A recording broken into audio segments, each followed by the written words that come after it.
Bonjour, héros, héroïnes du Nouveau Monde.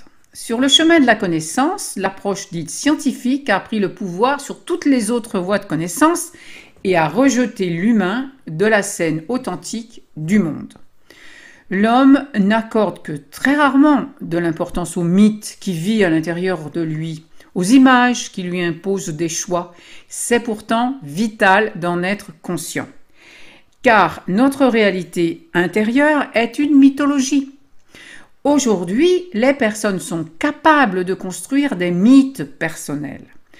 Et le besoin d'être conscient des mythes qu'elles vivent est plus urgent que jamais pour que l'humain retrouve sa dignité et puis son vrai rôle de révélateur de sens.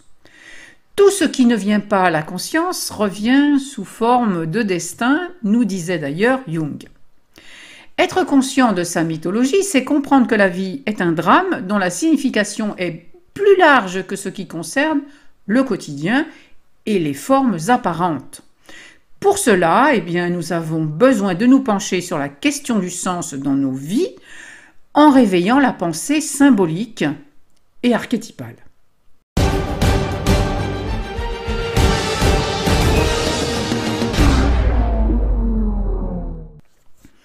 Je suis Élisandre du blog Le Royaume Amoureux et je pratique le coaching narratif.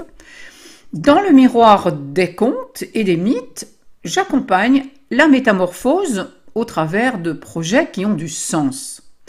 J'emprunte la dynamique universelle du héros, cet archétype qui habite notre héritage mythologique et qui nous permet de révéler du sens, le grand potentiel à actualiser, en fait.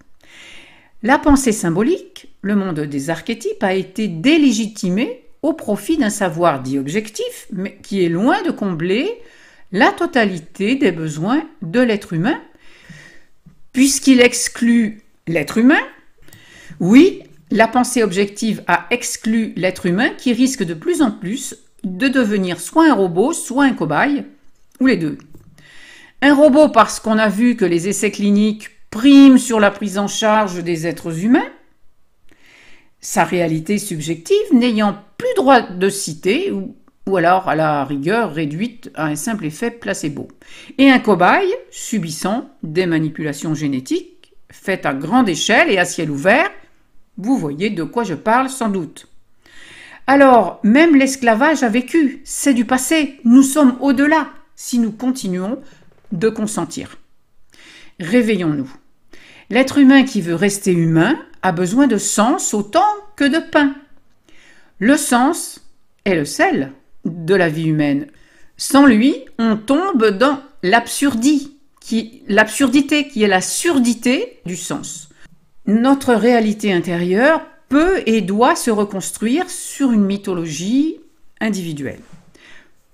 Pour faire court, une mythologie, c'est un schéma de sens qui informe notre quotidien. Pour changer notre quotidien, nous devons œuvrer simultanément dans le monde ordinaire et dans le monde extraordinaire ou divin, si tu veux. Le monde des archétypes, en fait, c'est-à-dire aller au contact direct du monde du sens qui va donner les informations. Alors, je le répète, les personnes sont capables de construire des mythes personnels pour s'individualiser et sauver leur humanité. Sauver la Terre, c'est en réalité sauver l'humanité, car humanité vient de la même racine que humus. Tu peux questionner les mythologies de ton enfance et celles de ta culture, et commencer d'influencer les programmes de ta vie qui semblaient prédéterminés. Et cela se fait dans le miroir des contes merveilleux. Le mythe personnel est régulièrement challengé dans sa capacité au changement et à incorporer de nouvelles informations. On peut participer à cette évolution de manière consciente et c'est d'ailleurs cela que je propose quand je propose l'aventure héroïque.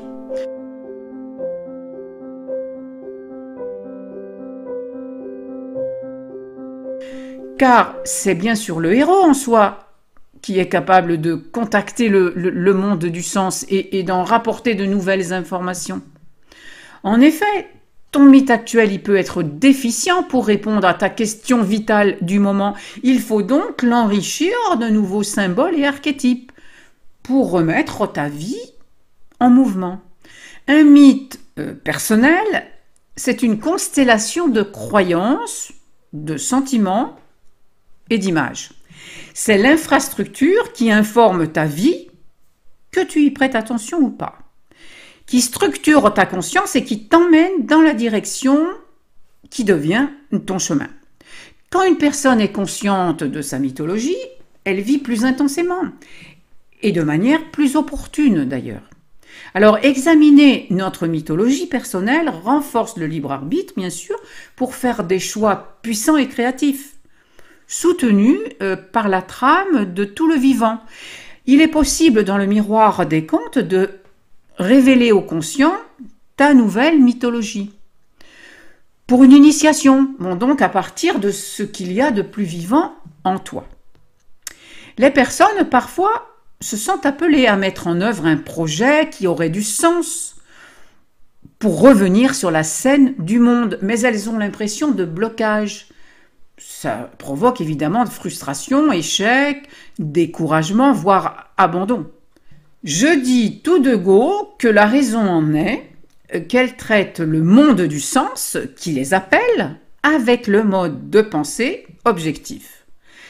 Pour t'expliquer simplement ce que je veux dire, traiter la question du sens avec la pensée objective, eh bien c'est comme si tu disais que ce n'est pas possible que le chasseur sorte le chaperon rouge du ventre du loup, ou que les bottes de l'ogre ne peuvent pas parcourir 7 lieues en une enjambée, etc. Bon, alors ok, les exemples sont gros, mais c'est ce qui se passe de manière plus subtile, évidemment, quand tu rencontres des limites que tu crois impossibles à dépasser.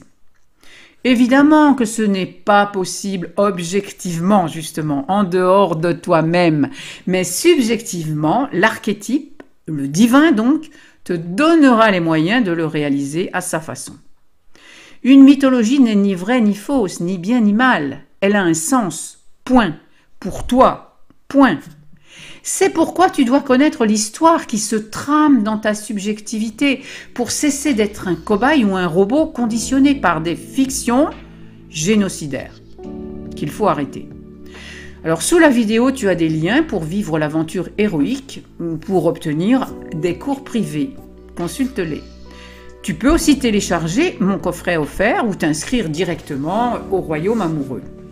Puis si la vidéo t'a intéressé, merci de la liker pour le référencement et de la partager. Et puis laisse un commentaire sur le sujet traité, ça fait toujours plaisir. Alors à bientôt dans une autre vidéo, celle-ci peut-être.